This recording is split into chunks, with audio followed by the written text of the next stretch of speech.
Hello, this is Sheila Henson with Health and Nutrition Technology, and today we're going to make chips, and we're going to do it in two different forms. One with a simple high temperature piece of equipment, whether that is a pizzelle or a crumb cake maker, and one with utilizing the oven. And I have found that Reynolds Release is a wonderful tool, but if you don't have Reynolds Release, we can do it with a Silpat, or Rubbermaid has now made alternates of the same material, parchment paper that's sprayed, any variety you want. But let's start with the Health One potato soup as the main ingredient. And what's wonderful about these chips is it provides texture that's crisp, and as we often hear, savory is a desired rather than something sweet. And so when you have something crispy, it might even be salty that you're looking for.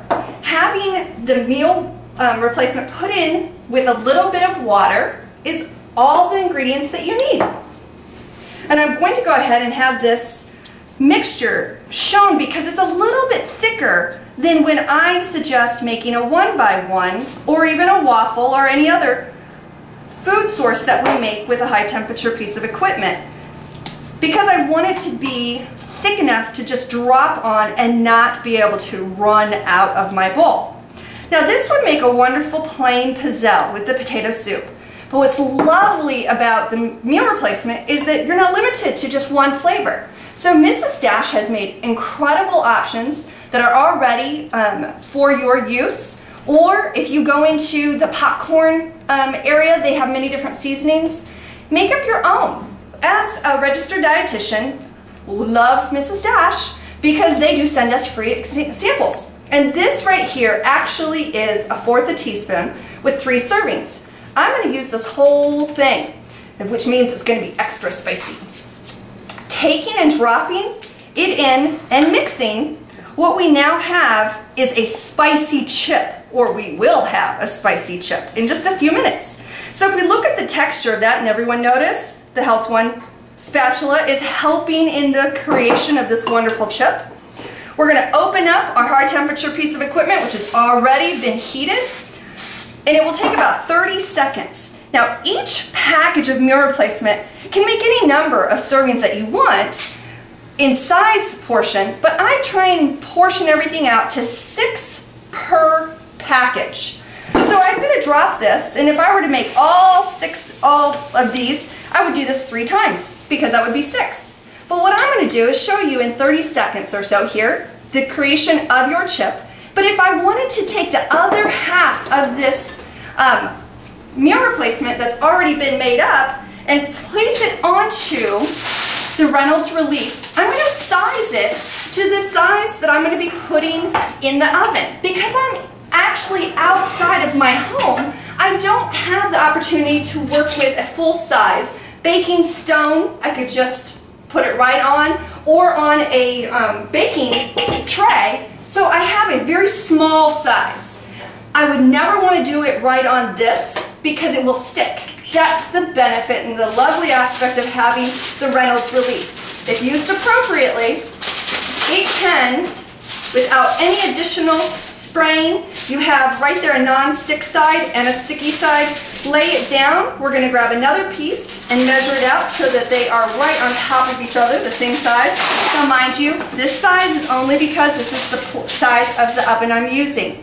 And I'm going to drop this other portion of the meal replacement right on top there. And whatever I have left here, for the sake of making one, I could put it back in that pizzelle, or I could just shove it right here. Well, not shove it, but drop it.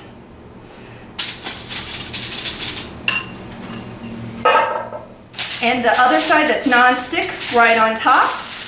Now, if I were to try and roll this out with my hand, it would be uneven. If I tried to use a large rolling pin, it may be too big. So what's wonderful is to find a size of piece of equipment that works best for you. And so this allows me to just roll it right where I want and put the pressure. And what I have here now is a sandwich in between. This meal replacement is, I don't know if you can see that.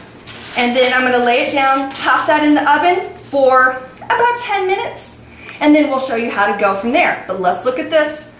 because I spoke longer than 30 seconds, surprise, surprise, I now have 2 brown, crispy, textured pizzelles. All right, after 10 minutes of baking, and you saw we had that earlier, the top just slides right off because it's non-stick, but unfortunately it's not cooked all the way through. But if I left it any longer than the 10 minutes, I'd start to burn on the edges and still not have the crisp texture I want on the inside. So if I wanted, and I can show you, see how that just flaked right off? What I'm gonna do is pop this back in the oven, but with the temperature turned off and the door slightly ajar, and what that's gonna do is continue to dry out. So we're gonna give that about another hour and we'll check back in. Okay, it's been about an hour or 2, and I wanna show you that even though this may be the way we expect it to work out, it doesn't always happen.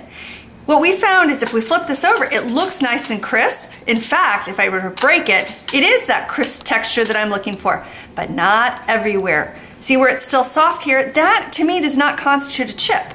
So if I wanted, I could just break off the pieces that are already done, and then I'm actually, because I'm continuing to bake and make numerous things to maximize my time, going to go ahead and put the part that's not quite crisp enough for me to the side, but I just want everyone to see this was the exact same piece that we had before.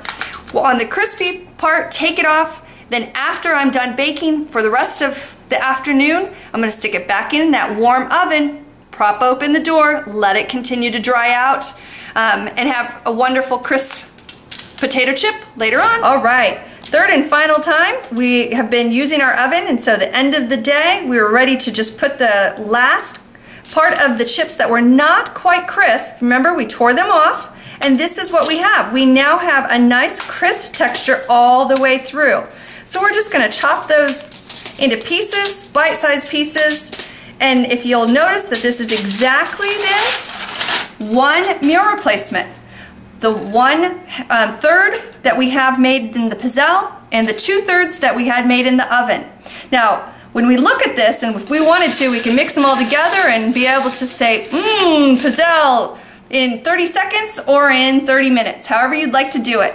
Crispness, texture, taste is all there, but it is the reusableness of the Reynolds release that we want to finish up with.